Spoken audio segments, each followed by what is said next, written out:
La nouvelle alliance que Dieu a établie avec nous, ratifiée par le sang de Christ, ne peut pas être rompue. C'est pourquoi aujourd'hui Dieu ne peut abandonner personne. Même si vous êtes têtu, même si vous êtes désobéissant, si vous êtes un désobéissant notoire, quand il vous parle, vous n'écoutez pas, il ne peut pas t'abandonner. Il est tenu par sa parole. Il est lié par sa parole. Il ne peut pas faire autrement. Donc si vous priez le Seigneur, que vous avez l'impression qu'il ne vous écoute pas, insistez. Il va répondre. Il n'a pas le droit de fermer la bouche définitivement. Non. Il n'a pas le droit de vous laisser dans le billard définitivement. Non. Il va forcément répondre. Dieu n'abandonne personne. Ne crois pas que Dieu t'a délaissé.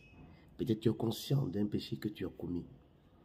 Peut-être que les hommes t'ont dit, ce genre de péché, quand tu le commets, Dieu ne te reprend plus. Frères et sœurs, à notre époque, il nous reprend toujours. Il ne t'abandonnera pas, il nous reprend toujours.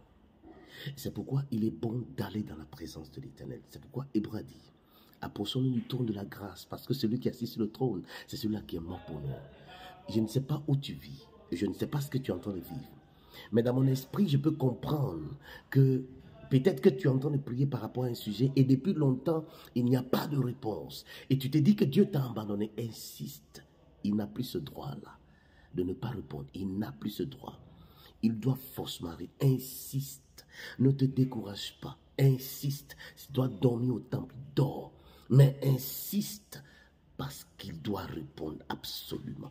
Il n'a pas le droit de t'abandonner. Il ne peut pas. Il n'a plus ce droit. Depuis qu'il a sacrifié son unique fils. Insiste. Insiste. Il te reprendra.